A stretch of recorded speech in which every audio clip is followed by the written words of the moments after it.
seated.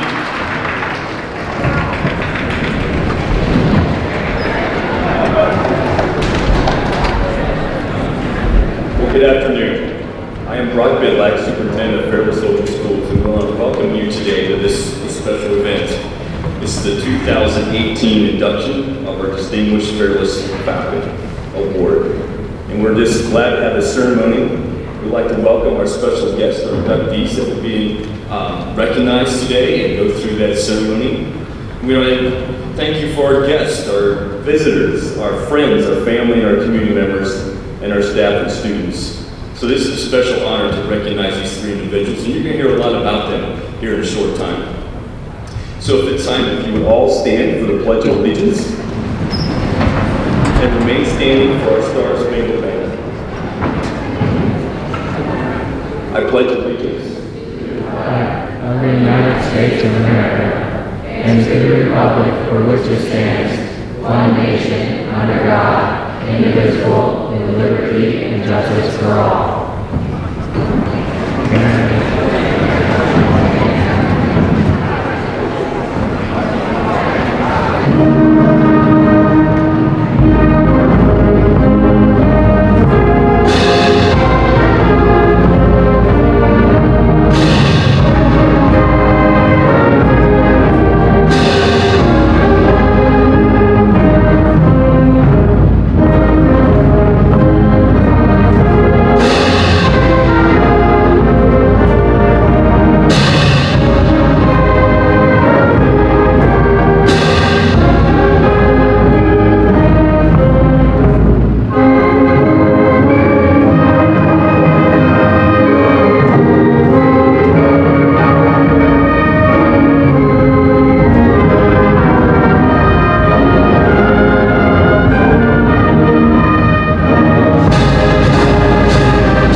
Good afternoon, everyone. We welcome everyone. The Distinguished Fairless Falcon Award Committee exists to annually recognize the outstanding fearless individuals that have achieved distinction in their lives and/or chosen fields after high school through significant contributions to their careers, communities, or personal achievements.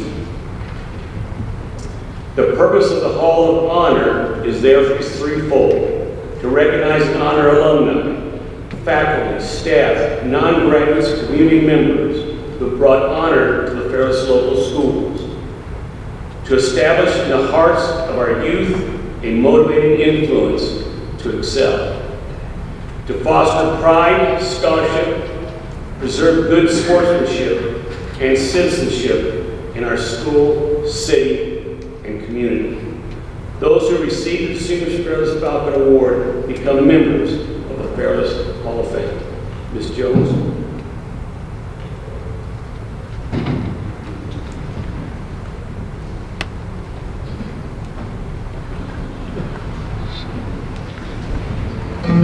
Privilege to introduce the family of Dominic Belloni this morning. Afternoon. I wanted to start. Sometimes we see these lionized portraits up here, and the figures are larger than life. I think it's helpful sometimes to share a little anecdote that shows that they're human. And Mr. Belloni and his sister shared such an anecdote with me.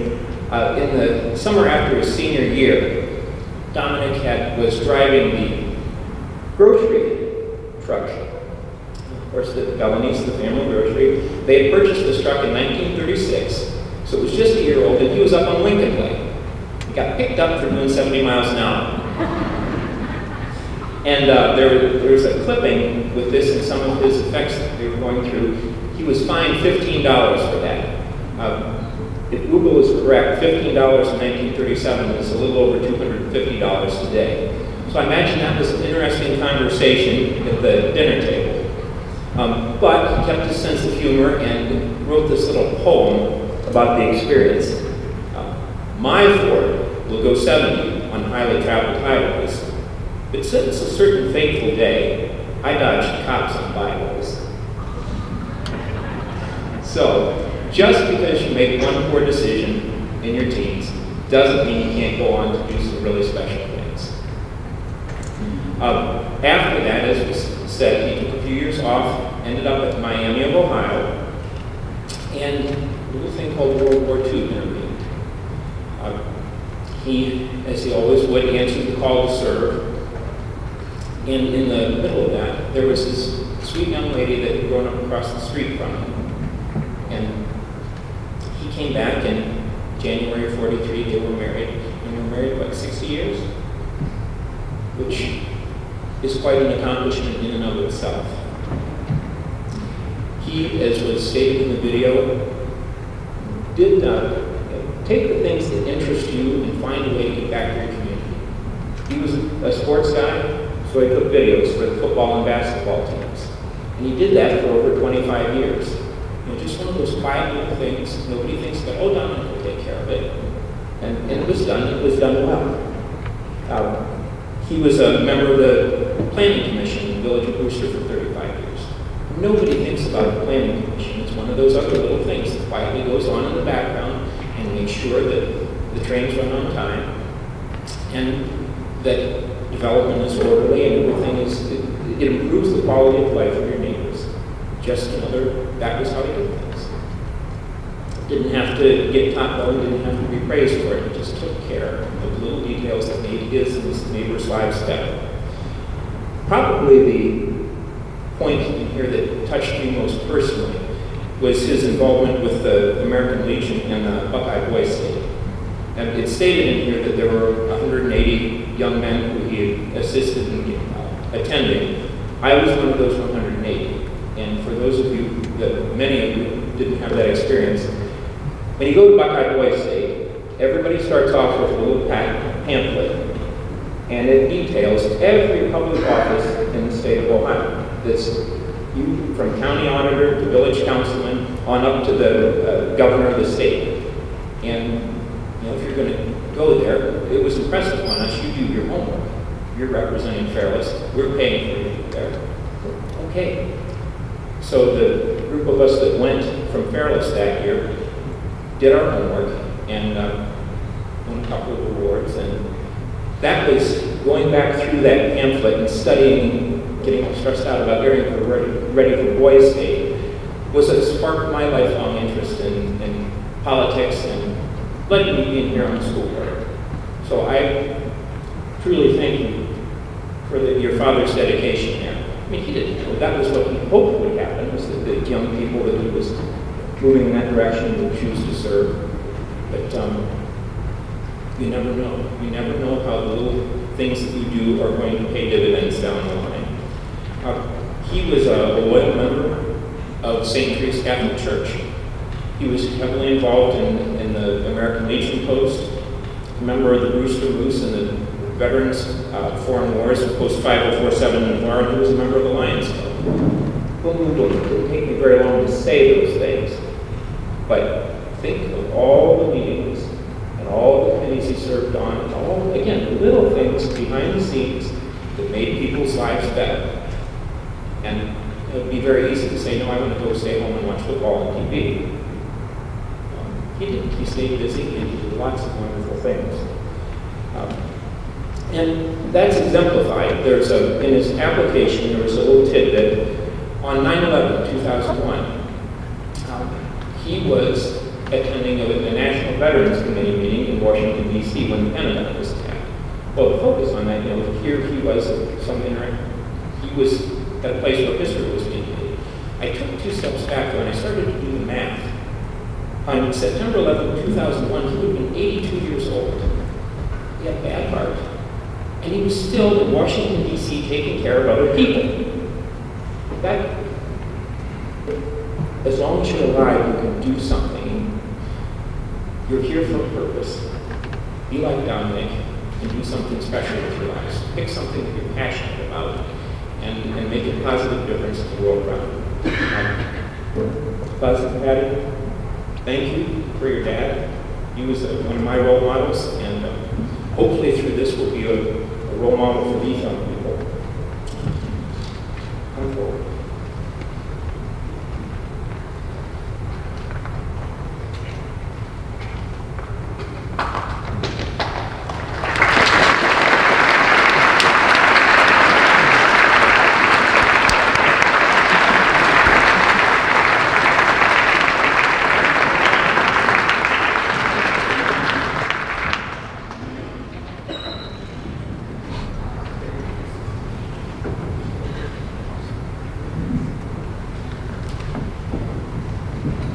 Thank you, Dr. Seward, for those kind remarks.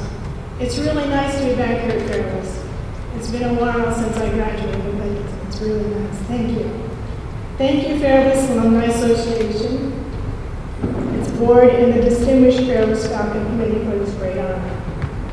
Over 100 years ago, our grandfather and grandmother, Marion and Annunziata Belloni, two Italian immigrants, came to America seeking a better life.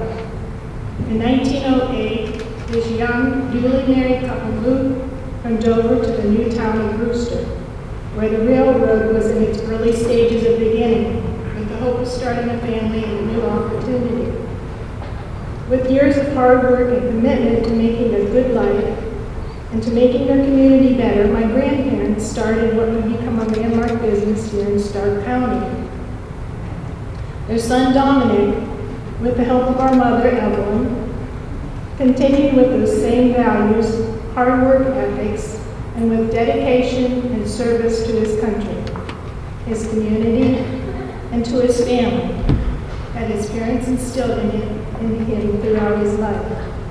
We thank you for presenting our father, Dominic Victor Belloni, with this very prestigious award, and we graciously accept this honor. Thank you.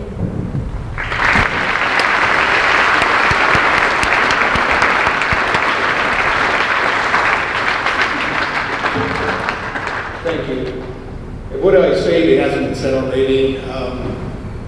Jody or Dr. Powell. Thank you so much. And my dad had a lot of good things to say about you also. Make sure we thank all the people. Krista Jones did a fabulous job. Her kids over here, we got to sit down and talk with them. They're all fabulous, and they're going to go a long, long ways. The Fairless Board of Education allows us to happen and encourages it. And most importantly, the Fairless Alumni Association is doing an amazing job, and they're gathering up a lot of funds to help a lot of these students here. So it's really a great organization. If you want to get involved with them, or if you want to donate some money to them, I'm sure they would appreciate it. Let's see. My dad believed in this country and what it stands for. Unlike a lot of people his age, he believed in the youth, that the youth were the future. He would always take the children, and he thought that they were maybe needed some help, but they were going to make the right decisions. And so unlike a lot of people today that have criticized and think they're different, he was always very supportive of the youth and always thought that they were going to do the right thing. And I think that we see that's happening.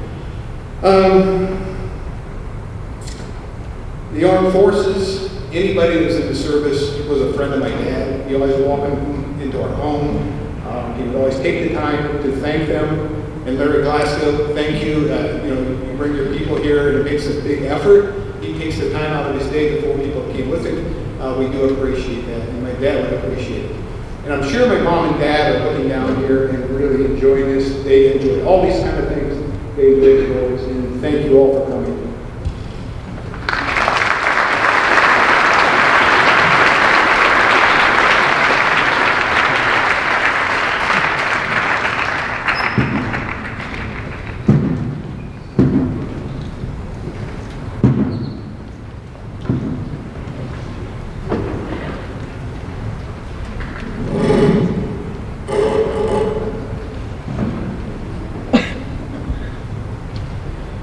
Well, it is our honor today to have the opportunity to introduce Tom Winkhart as a member of this year's class of the Hall of Honor. Tom grew up in Navarre and graduated in 1950 from Navarre High School. During high school, Tom was a standout athlete, lettering in all three sports.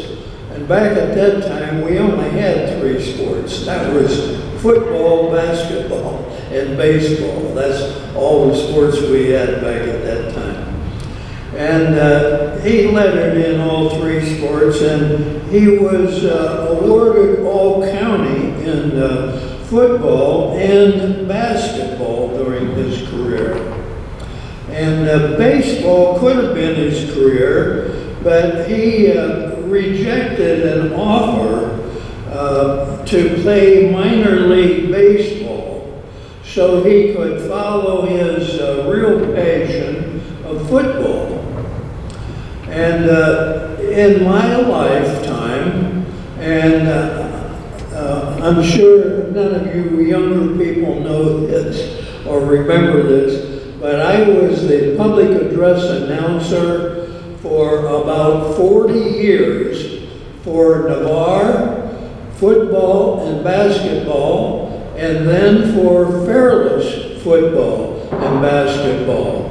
And I've had the opportunity to observe many star athletes, and I can honestly say that Tom Winkhart was one of the most talented athletes ever to probably come out of Navarre High School.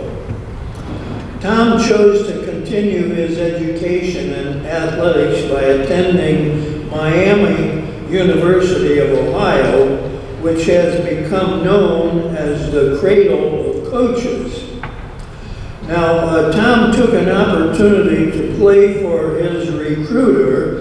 At that time, you all know the name Woody Hayes. He was the coach at Miami, and he recruited Tom Winkhart to come to Miami.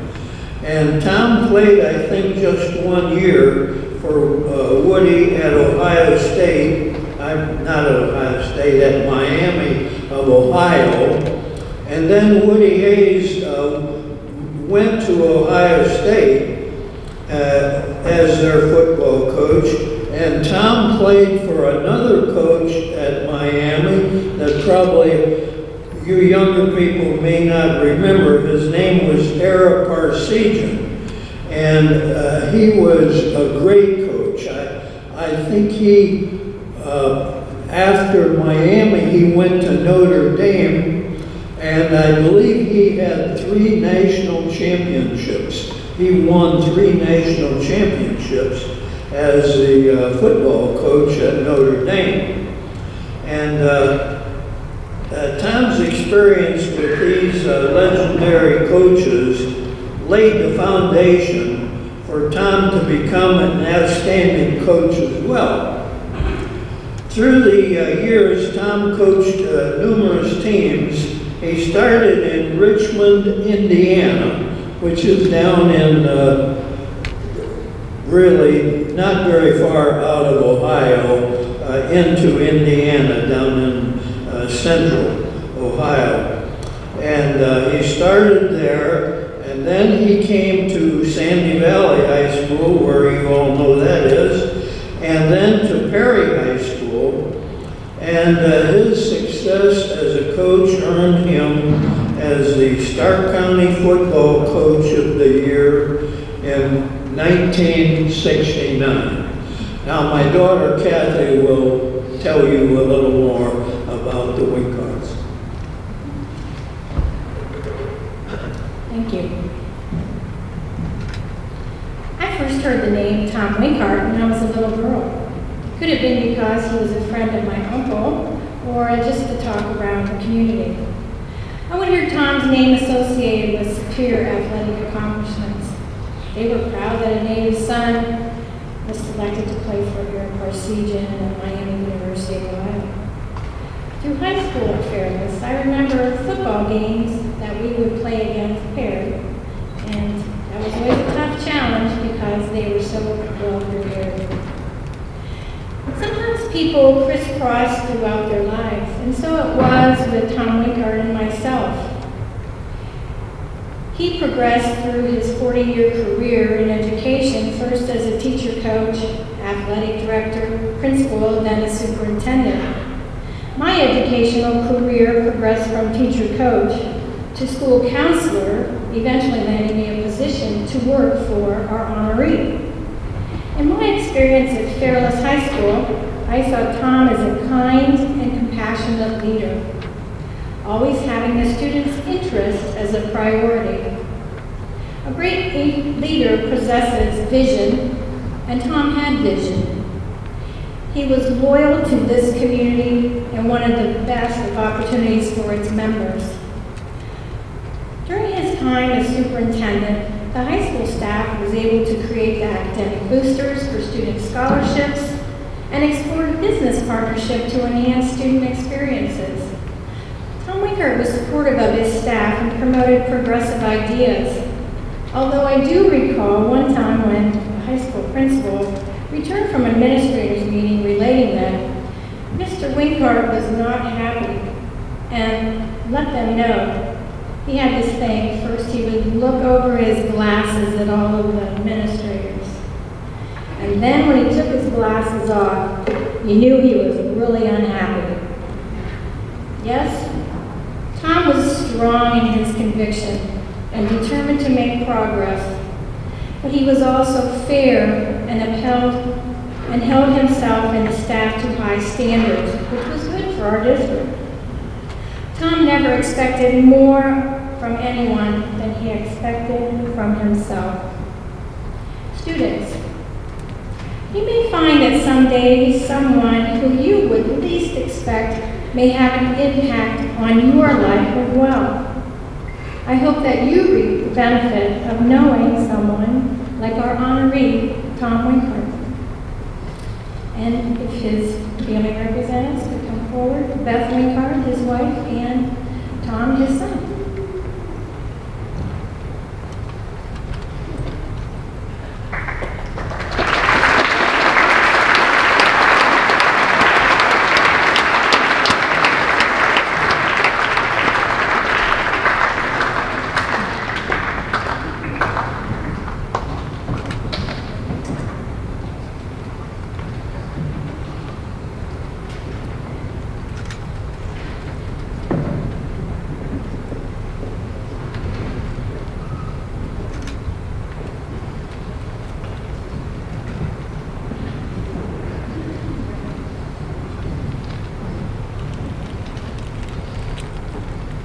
Good afternoon. My name is Tom Winkhart, and I'm the son of the real Tom Winkhart, who you all have been kind enough to recognize this weekend as part of your Hall of Honor. On behalf of our family, we extend a sincere thank you to the Fairless Alumni Association and the committee and all of those involved in making this a reality for my dad and our family. I know my dad is smiling down on all of us today, and he's sincerely grateful for your kindness. I want to especially thank Mr. Haas and Kathy for their wonderful introduction. Mr. Haas is a name that I've literally known and heard most of my life, and I know Mr. Haas, my father, had tremendous respect for you and admiration and considered you a very, very close friend. And you're my hero. You've probably worked out more this week than I have in the last year. So, my dad died a year and a half ago. Representing him today is his wonderful wife, Beth, whom you've met, along with her daughter, Sarah, and my wife, Janelle, our son, Michael, our daughter, Annie, and our daughter, Claire. Annie and Claire loved their grandpa more than anything, but I honestly believe that they wanted to come today probably to miss a chemistry test. It's ironic as I look out, one of my dad's close friends, Ernie Cudioni, who was my high school chemistry teacher, is here. And I'm confident that Annie and Claire are instead of being in school today. As you'll hear, my dad liked people working hard and being in school, so he would give a hall pass to Sarah's husband, Drew, and their 2 children, Margot and Alexander, Beth's son, Seth, and our 2 other children, Emily and Thomas, who are either at work or in school right now. As I was thinking about saying a few words to this group, it struck me that it may be a little bit of a challenge to try to meaningfully connect an 85-year-old man that had recently died with a large group of high school students and adult community members, perhaps many of which had never met my father or maybe had even heard of my father. The good news for me is that this old guy was so involved with our 5 children, including Andy and Claire, who are a senior and a sophomore at Jackson, that he was perfectly connected and relevant to high school students through his very last days. You guys have done a wonderful job with the videos and the introduction, providing context to my dad's life, but I would like to just highlight on a couple of additional details. As I said, my dad died when he was 85 years old, very peacefully at home recently. He was raised by his grandmother and his aunt, as the video commented, just across the street from St. Clement's in Navarre, where he was an altar boy. We've heard about my dad's opportunity to play for Eric Parsegan and be recruited by Woody Hayes to play at the University of Miami, ironically, as Mr. Belloni also attended. And truly that opportunity formed his direction in life as an educator, a coach, and ultimately as an administrator. My dad began his teaching career and then became assistant football coach at a startup high school football program at Perry High School. He accepted the head football coaching position at Sandy Valley High School and then returned back to Perry as the head coach and athletic director.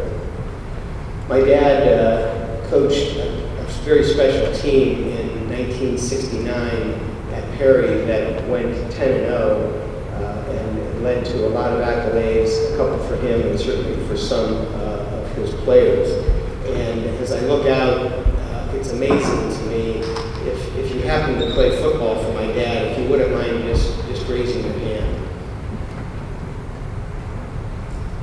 Okay, so it's relevant that this many years later, 50 years later, a couple of the guys that my dad coached still find time and find it important to come down to Fairless and share in this wonderful honor, which I think exemplifies the relationship that my dad had with a lot of his players.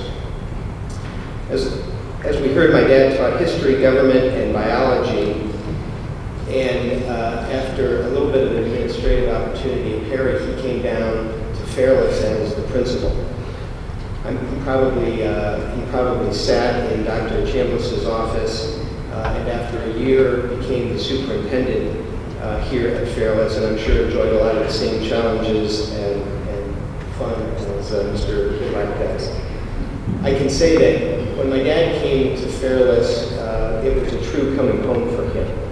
And I know he had a lot of wonderful opportunities, but none, in my mind, that made him happier than being able to return home, as he said, and to try to have an impact on this school community.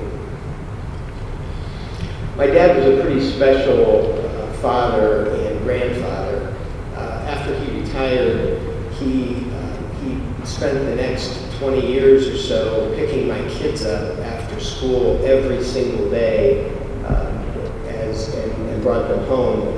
And probably for 7 years, I never took my sons to get a haircut because my dad always took them to get their haircuts. He was as present and involved in my kids' lives as any grandfather that I know. Like Mr. Belloni, my dad was a 60-year member at his church at St. Joan of Arc, and his faith was very important to him. He was married to my mother for 33 years prior to her passing, and then the next great blessing in his life was the opportunity to marry Beth. They had a wonderful marriage for close to 30 years, which allowed my children to grow up with an absolutely wonderful grandmother. So my dad was a really good athlete in his younger days. We've heard a little bit about that. But he obviously had some fun at Navarre High School also. Several years ago, I was paging through one of his Navarre High School yearbooks, and a caption under one of his pictures read, "Rifle Arm Winkhart, also good with the ladies." When I asked him about this, he kind of played off the fact that he played quarterback, but I saw a bit of an ornery smile on his face, which confirmed that the second part of that was true. I'm not sure we could get away with putting that under a picture in today's environment. So you've heard that my dad was recruited by Woody Hayes, which was really a cool thing for him when Woody was the head coach at Miami. He would say that on multiple occasions, Woody would leave a $20 bill at the gas station on 21 in Navarre and told the attendant there to give that to Tom Winkhart for gas money so that he could come down to Miami whenever he wanted. That was a long time ago. I can't imagine what the news story would look like today. Major college coach paying high school recruits. I didn't take the time to Google it. I wonder what $20 would be worth in today's dollars. So my dad had a tremendous passion for public education. He served in literally every capacity, from mopping a gym floor to lining a football field to serving as superintendent for 4 great Stark County districts. However, through all of his opportunities in his career, there's no question that the thing he enjoyed most was coaching. And Dad had a special way of coaching everyone all the time. I consider my dad to have lived an ordinary life in an extraordinary way. My dad used his ability in sports to get to college where he earned a degree which allowed him to teach and coach. This simple formula was one that he applied to me and to my children, and if he were here today, he would use it to encourage each one of you students. My dad lived a life lesson as to the benefits that a good education and hard work can provide, and he spent the rest of his life making sure kids pushed themselves to their potential, working hard so that they could achieve as much as they possibly could. He strongly believed that you have to be happy in your job or there's no possible way you can be really good at it. He loved teaching and coaching and being around kids. I saw firsthand how much impact he had on kids as an educator, and I saw how happy that made him. He would tell every student here today that being a teacher or an administrator at a school like Fairless would be a great professional career. But if teaching isn't something that's for you, please find something that you will love and work hard to be really good at it. He pushed me to go to law school after college because he knew, better than I did at the time, that it would be something that I would really enjoy. And of course, my dad was right. My dad encouraged me to run for the Jackson Board of Education, where I've had the privilege to serve for the last 17 years. It's not a coincidence that, like Jody, I also went to Buckeye State. And that's a program, thankfully, my daughter Annie had a recent opportunity to go to Girls State. And for those of us that have benefited from that, we know that that actually is something that pays back tremendous dividends.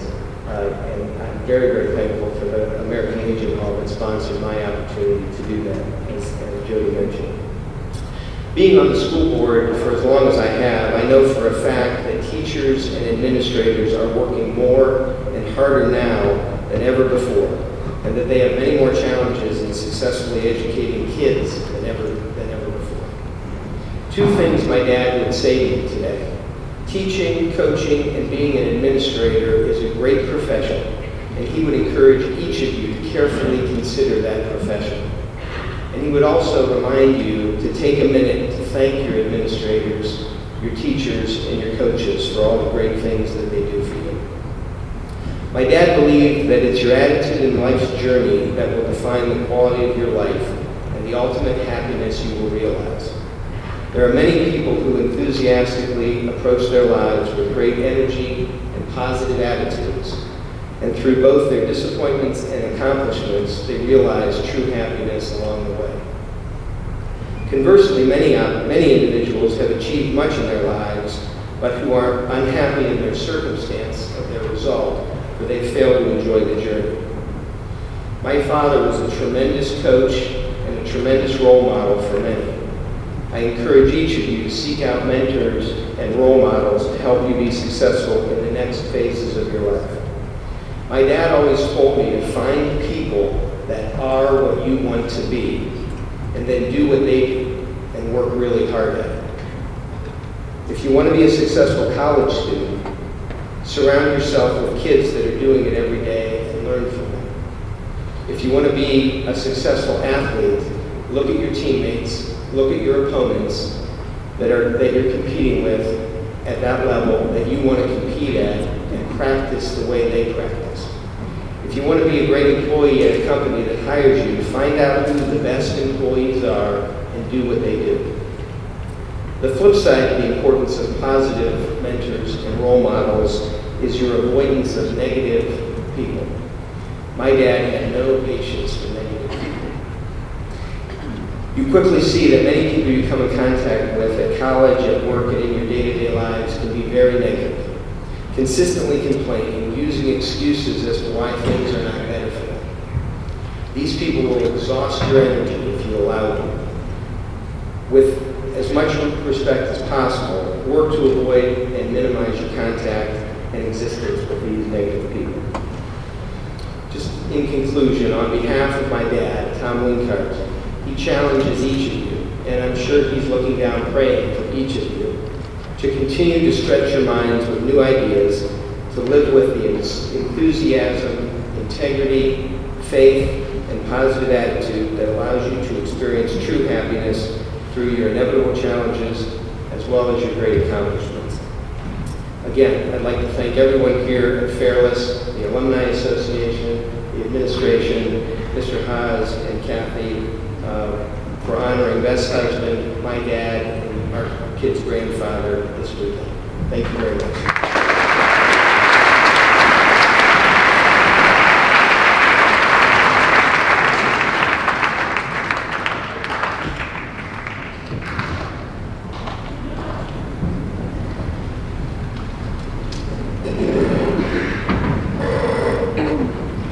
Good afternoon. My name is Gertz, and I were at Fairless High School as well, 1967, the first class from this high school. I have the honor of introducing Dr. Vickie Zurcher Joyce, a 1974 graduate of Fairless High School, and the pride of little old Wilbur, Ohio. I'm excited to have this opportunity. Vickie was in my math class for 3 years, and she spoiled me. She was a sophomore in my Algebra 2 class, my first year of teaching, and I guess I thought all of my students were going to be like her. Eager to learn and hardworking. It got to a point that if I found something wrong on her work, I would check my answer key. I found out in the next few years that they all weren't like that. She didn't keep me and the other teachers in the building on our toes. Vickie comes from a wonderful family in Wilbur, a little house, if you saw it there on the street, in downtown Wilbur, that I believe I went by twice every day for 38 years. She has 2 sisters and a brother, and I believe I have them all in class. One thing, before I talk about Vickie here and her career, one nice thing I thought about today is I've been here during the consolidation of Fairless from the Bar, Beach City, Rooster community, and I watched the melding of the communities. And I think one nice thing today is we have an honoree from the Bar, one from Rooster, and one from Belloni/Beach City. But each of them made a difference in their own ways.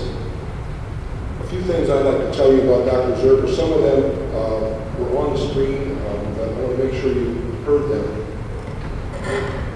She attended school in Wilmar, Beach City, Justice, and Fairless High School, so she's really been around all the old buildings. And in 1974, graduated as co-valedictorian and outstanding senior girl. She was active in band and variety of clubs at Fairless. She served as captain of the academic challenge quiz team and a statistician for the boys track and basketball. She She graduated from the College of Worcester, where she received departmental honors in biology and was inducted into the Phi Beta Kappa Academic Honor Society.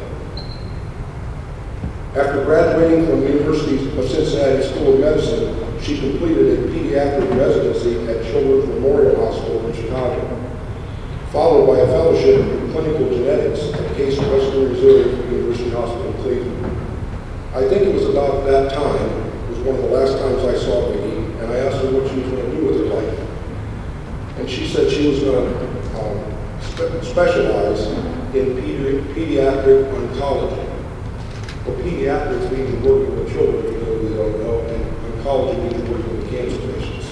And I said to her, you're a saint. You can't imagine working with young people who have cancer. She is currently employed as a clinical geneticist at the Cleveland Clinic's Genomic Medicine Institute. She evaluates children and adults with various problems, including birth defects, chromosomal abnormalities, and genetic disorders, which include skin findings. Vickie told me that she's indebted to her junior high school science teacher, Dominic, and for sparking her interest in science, and to her high school biology teacher, Mr. Craig Hilderman, who introduced her to the wonders of genetics. I worked with both of those people here, and Mr. Nichols and Mr. Hilderman just passed away recently. I also found some things out about Vickie that in her downtime, she was married to her husband, Dr. David Joyce, a cardiologist at university hospitals and past member of the Ohio State University Marching Band, also known as, if you don't know what this stands for, TBDBITL. He also performs with the alumni band every opportunity he has. She has a daughter, Catherine, who's in medical school, and a son, Michael, who is a mental health therapist. She's been active in the Avon Lake Public Schools, including PTA president, levy committees, etc. Some of the same things all we do. She's been playing clarinet and accordion in the Avon Lake Community Theater for 25 years, and she's a piano accompanist and a 20-year member of the bell choir for the Avon Lake Presbyterian Church. I don't think she sings much. I would suggest that Vickie has made and continues to make a difference in the community. It gives me great pride and pleasure to present Dr. Zurcher with the distinguished Fairless Falcon Award.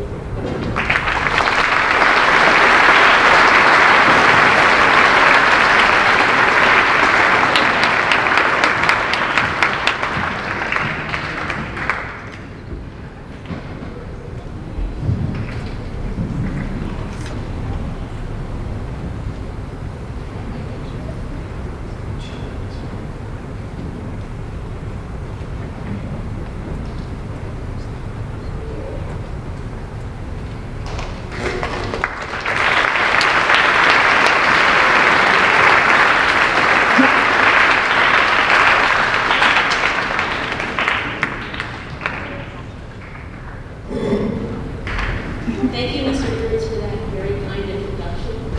It's especially special for me to be introduced by my former teachers.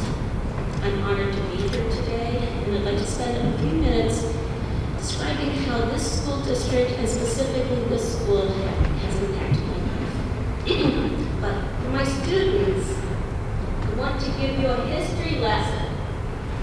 1962. What do you think is happening? Who's the president? Kennedy. Who just went up in space? John Lennon.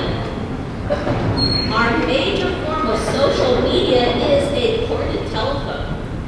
Our televisions are in black and white, and we get 3 channels. And every girl in this school district trots off to school in a dress or skirt, because the dress code will not change for about 10 years to allow us to wear pants to school. In September of 1962, I entered my public education at the former Wilmot Elementary School. I started in first grade because this was the dark ages and we didn't have kindergarten. I enjoyed all my classes equally in grade school. My interest in science was sparked by an amazing teacher at Beach City, Mr. Dominic. whose enthusiasm for science was absolutely infectious. In high school, I found that I preferred biology to other science courses, and I was very lucky to be able to take 3 biology courses under Mr. Craig Hildenburg. I was also very fortunate to take 3 math courses with Mr. Gertz. And within the area of math, my favorite topic was statistics, perhaps in part because he allowed us to play the game Risk in class as a way to learn probability. I can still remember the day that Mr. Hildebrand taught my class about recurrence risk during a module in genetics. So what is recurrence risk? Recurrence risk would be the chance that an offspring inherits certain genes from his or her parents, and then the traits that that offspring exhibits. For example, the chance that 2 brown-eyed parents will have a blue-eyed child. The chance that 2 red flowers might bring forth flowers with white, pink, or red petals. I realized that genetics allowed me to take my favorite science, plus my favorite part of math, and combine them into something that I might want to study when I left high school. I was fortunate to attend College of Worcester on an academic scholarship. Worcester was and is a rigorous school, and I was well prepared for its science and math courses by virtue of my education at Fairless. Worcester is also a liberal arts school. That means you take a lot of subjects that you really aren't that interested in, and you write a lot of papers. 12-page paper weeks are a part of the course. I had not realized how important my language arts background would be in college.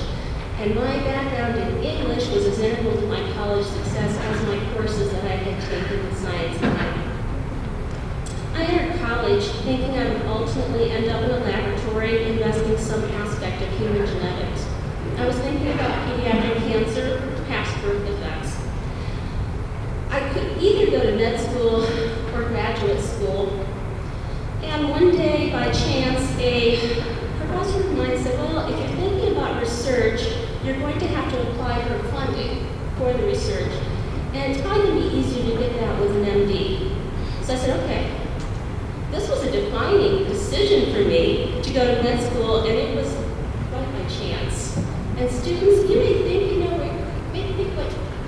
what you want to do right now, but you may have something similar happen where a chance conversation changes your life.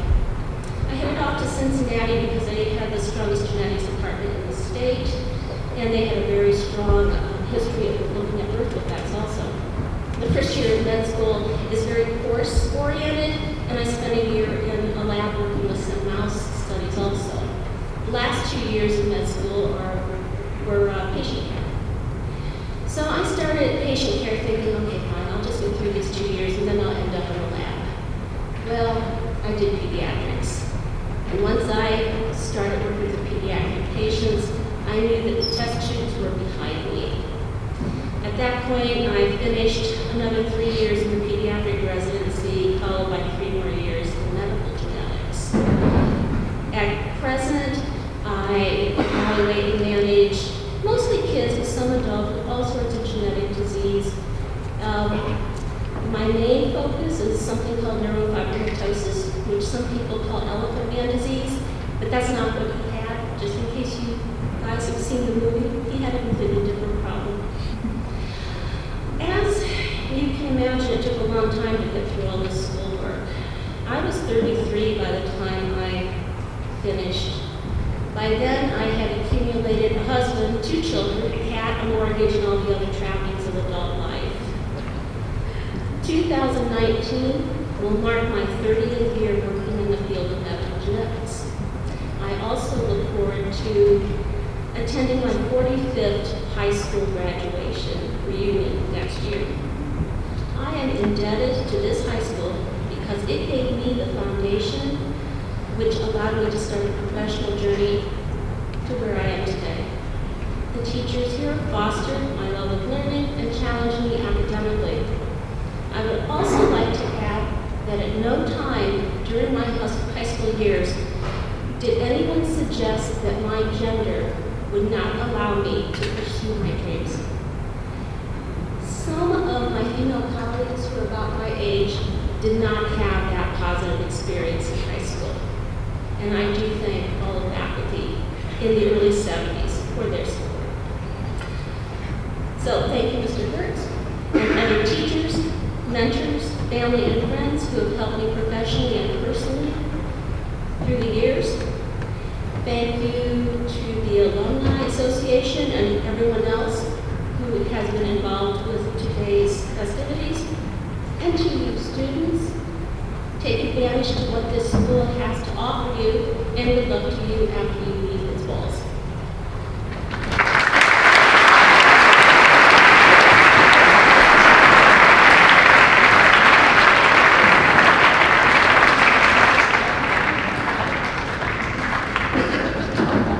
Okay, we're going to wrap up our ceremony here. To give you a few things to think about, and then we'll go through our procedures. First of all, congratulations to all of our inductees. Thank you to our honored guests and their families, the staff of Fairless Local School District throughout the years, our student body, and our Fairless Local School District community.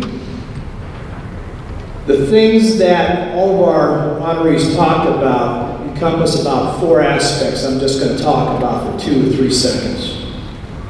Character, number 1. Be lots of things: honesty, loyalty, respect, unselfishness, courage. The bottom line, it's how you treat others every day. That's who you really are. Set goals, lots of desire, commitment, passion, heard that a lot. Courage once again. Get better every day, just a little bit. That's all that is. Your preparation, hard work, sacrifice, discipline, and consistently correcting your mistakes and working in great practice. You own it. Lots of responsibility, tons of accountability. I had a coach tell me this one time, still holds true. Expect nothing. Blame no one. Do something. And finally, attitude. No fear of success whatsoever. Chase excellence every day. Quote from Thomas Jefferson, our 3rd president, and I'm going to paraphrase a little bit because at the time everything was about men. Nothing can stop the person with the right mental attitude from achieving their goal. As we exit, as we wrap up our ceremony today, this is how it's going to go. We will all stand for the Alma Mater. Not yet. We remain standing for the retiring of colors. Then everyone will sit down. The ushers who you see behind me, these 2 handsome, clean-looking dudes, they're going to usher out our honorees and our honored guests. Then they will usher out our guests that are seated here. And finally, classes, I will release you to your 8th period by class. Okay, will you please stand for the playing of Alma Mater?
This time we will retire the colors. Please remain standing.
You may sit.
At this time, all freshmen to your 8th grade class, those